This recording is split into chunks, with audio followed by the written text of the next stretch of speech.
This episode of Slashcast is brought to you by Faux Real Photorealistic Apparel. So in other words, just keep watching or I'll fucking kill you.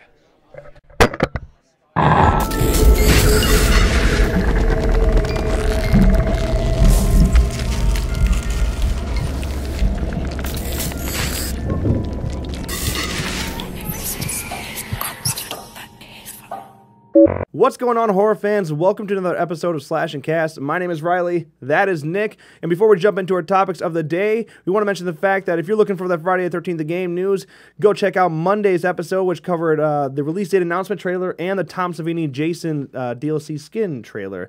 Also, on Wednesday, we had an interview with Wes Kellner, co-creator of Friday the 13th The Game, and you may know him as the Booty Technician from Gun Media.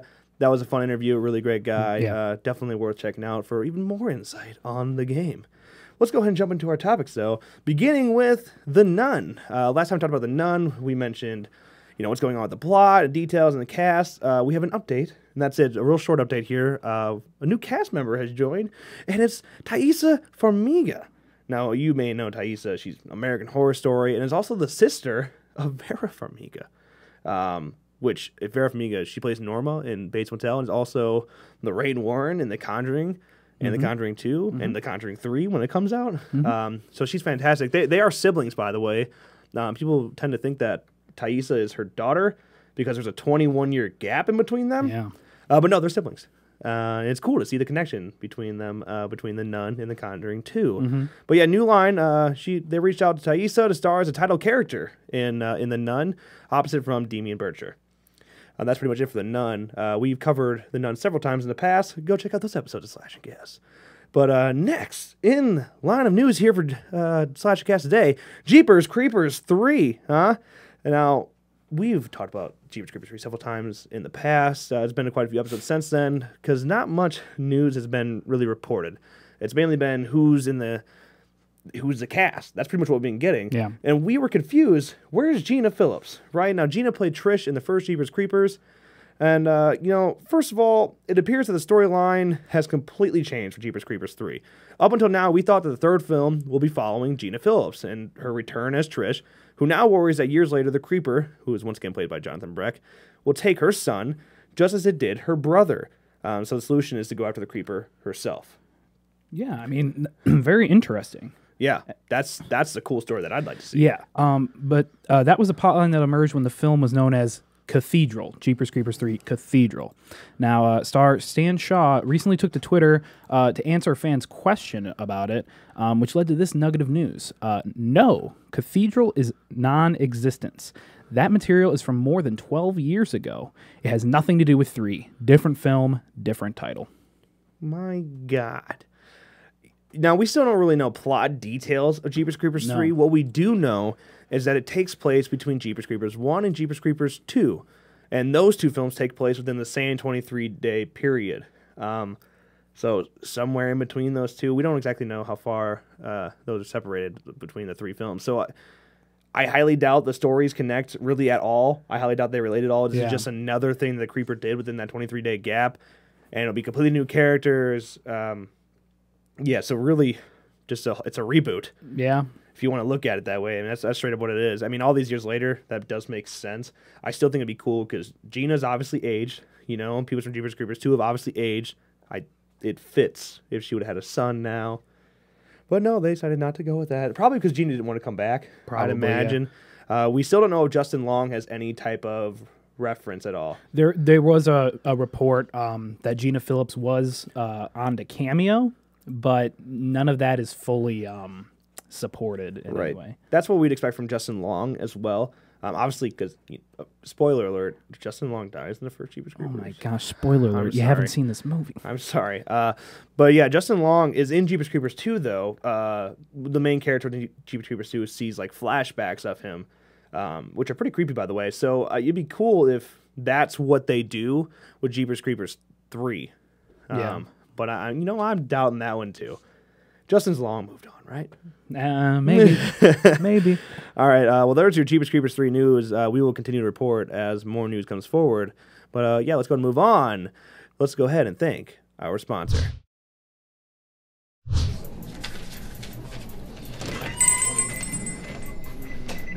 Hey. Hey, man. It'll be in like 10 hours. Anywhere you want, man. Thank you.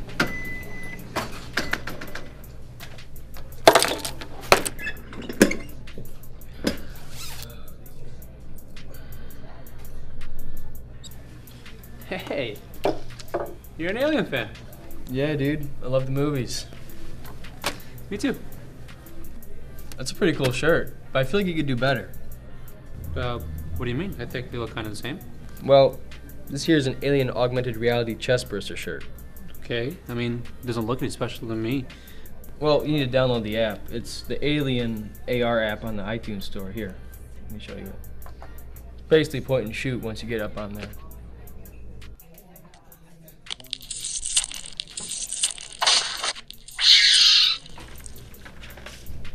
Dude, where did you get this? Well, you can pre-order these now, honestly, at forrealshirt.com with 20% discount plus free freight shipping across the United States. I have to tell all my friends about this. Yeah, dude, you can honestly upload videos and photos on your social media accounts. Is there anything that shirt can't do? Can't get me a girlfriend.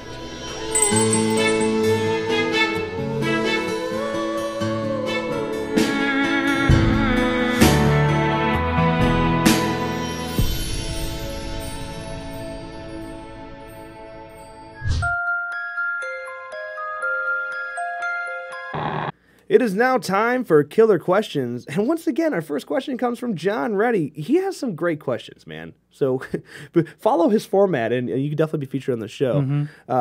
Today he asked, are you going to make another fan film? And if so, which franchise do you want to pay homage to?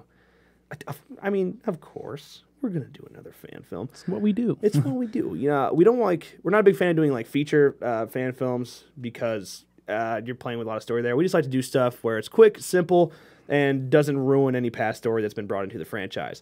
When it comes to what we want to do, we already have a Halloween film shot, okay?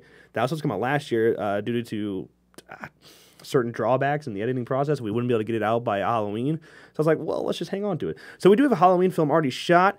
We're trying to push forward with the Friday the 13th. We have about a 20-page script already ready for that and looking to do a Kickstarter here very soon for just a little bit of money to get things going. Also really interested in doing a Scream fan film, not Scream in the Beginning. We are officially not involved with that project anymore. At least from what it seems like at this time, until enough money is put forward to finish the project. But right now we are not involved at all. We just want to do a short Scream fan film that we actually already have written.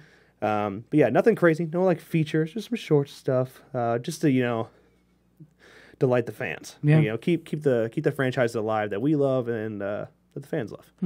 So move on to our next question, huh? This one comes from Jason. No last name, just Jason. All right. He said, what will you guys be doing throughout the time of the release date? Now, I imagine this question's asking what we're going to be doing for the next month until May 26th and Friday the 13th the game is released. This. Yeah. First of all, we got to finish school, the semester of school. Only a couple weeks left, though. Yeah, we're indeed students. I don't know if people realize that. You know, Wes asked us if we had children on Wednesday. Not a bad thing that you have children while you're in college, but yeah, you're 19. I'm 20. Crazy. Yeah. What are we doing with our lives? I don't know. We're also going to be, you know, prepping for the summer's worth of shoots that we're going to be doing. Not just with those fan films like previously stated, with maybe a few originals in there. Oh, absolutely. We have actually what actually might be a feature in the works. Okay, so that more to come on that later, though. But yeah, I mean, even this week alone, it looks like probably by the time this episode airs, all the parts will be ordered for a brand new gaming PC, so we can move forward further in the game, stream all the time for you guys, and record all the time to get videos together, and of course, while still playing with fans. Once again, we'll be playing on all platforms for the game comes out. If you're on Xbox, though, we do have an Xbox Club already going called /NCastFans. There's no apostrophe before the end, just /NCastFans. And yeah, there's a chat going on there right now. A lot of people are just talking. We go in there and talk. We give some exclusive details. It's good stuff. Yeah. That's a place to go if you want to communicate or play Friday the game with us. Yeah, we might have a PS4 club coming up pretty soon. Yeah, all I got to do is just turn on my PS4 and do it. I will do it, I swear, PS4 people. My PS4 has just been kind of off to the side. Yeah. I apologize. It's going to happen. All right, that is it for Killer Questions today. Let's go ahead and move on to our next topic. This is a cool one because we haven't really talked about it, and that is Godzilla. Okay, now the 2014 monster film Godzilla was highly successful, grossing $529 million worldwide. Now, it was directed by Gareth Edwards, and the effort marked the 30th film within the overall franchise, which I didn't actually realize there was that many. I guess I knew there was a lot of Godzilla films, but Jesus, that's a good haul of films, my God. Yeah. Now, it wasn't long ago that we learned that horror queen Vera Farmiga had officially joined the cast of the upcoming sequel titled Godzilla, King of Monsters. Now, we have learned that actress Aisha Hines has now also joined the cast. Right, and Hines is known for Assault on Precinct 13 remake, True Blood, Dollhouse, Star Trek Into Darkness, and Under the Dome, just to name a few. Yeah, and she joins a cast that is made up of Vera Farmiga, Millie Bobby Brown, Stranger Things, Kyle Chandler, and O'Shea Jackson Jr., and Ken Watanabe. I don't know, I'm not saying that right at all. Watanabe, that probably is how you actually say it. Especially to make a return, Ken is also expected to make a return from the first Godzilla. We figured as much. All right. Filming is set to begin in June in Atlanta, Georgia. Michael Daughtry will be directing, and Zach Shields and himself are writing the script. The duo previously teamed together for Krampus, and Daughtry also wrote and directed Trick or Treat. Yeah, which, by the way, if you have not seen Trick or Treat, definitely go check it out. Very cool, very original film. A lot of people hated it at first, and now it's like beloved in the franchise, like in this genre. So definitely go check it out. But yeah, Godzilla King of Monsters has a current release date of March 22nd of 2019. So a little bit of a wait there, but Kong was successful, decently successful this year. We're gonna get Godzilla soon, and then that's gonna set up the versus battle between them. Can't wait. Yeah, that's gonna be pretty legit. It'd be cool to see one within this generation. All right, but with that, let's go ahead and move on to our next line of news, which comes from the original movie called Replace. Now, first-timer Norbert Keel heads into this body horror arena, okay, with his debut feature, Replace. Now, an indie film, this is an indie film he co-wrote with filmmaker Richard Stanley. Now, the film stars horror icon Barbara Crampton. If you're here, you probably know who that is. Who has been having quite the resurgence in the last few years, by the way. She's in Death House, too. Yeah. Right? She's making some big comebacks. Yeah. So here's just a synopsis. At first, it was just a small spot, just a bit of dry skin.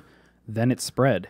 Young and beautiful Kira is afflicted with a strange disease where her skin ages rapidly to the point of drying out and crumbling away. When she discovers she can replace her own skin with somebody else's, she has to make the choice. Watch her own body wither and die, or give in to temptation, whatever the price. Wow. Yeah. So this movie, we haven't really been hitting indie films recently. I mean, we definitely support indie filmmaking, but there's so much big news going on. This was impossible to skip. Yeah. This is such a unique film, and it reminds us of Raw, of how graphic it is. If you haven't seen Raw, if you haven't seen the trailer for Raw, by the way, go check that out because it is fairly graphic. And if you definitely check out the trailer for this as well, while it is also disturbing to a degree. So playing with the idea of skin falling off. I mean, you've seen this picture here. It's just fairly, I don't know, man. Something about skin and holes in skin and skin peeling off is just kind of nasty. You're just gonna be sitting there and just feel your arm's gonna start to itch. And you're gonna be like, oh my god. Yeah, and the fact that you're gonna see her skin replaced with other humans' skins is pretty disturbing in general. You see in the trailer, she's rubbing a girl's arm, and then you see her have a knife and start to get a little close, and you're like, oh yeah. I wonder how that works. Is she just like gluing it on? Like, is it like regenerative, like a superpower? Like we don't know. It looks like she just sticks it on and it kind of just forms to her. So this person that's helping her as some sort of, I don't know, supernatural abilities. Maybe, yeah. At least that's what it seems like. Now, it does seem like it has some other subplots in there, including a relationship between the two, possibly. It seems really interesting. Yeah. Cool, unique story from some independent filmmakers. Definitely worth checking out. Replace. Go check out the trailer. With that, that is a wrap on Slashcast today. Thank you guys so much for watching. Editor, roll that outro. Hey, you! Thanks for watching this episode of Slashercast. If you enjoyed, make sure you drop a like and click that box right down there to check out last week's episode. Also, if you want to check out the film the fans are calling the best fan film of all time, make sure you click that box right down there to check out our Friday the 13th fan film. While you're at it, click that circle right there to subscribe to our channel and never miss a video again. As always, thank you so much for watching, and we'll see you next time.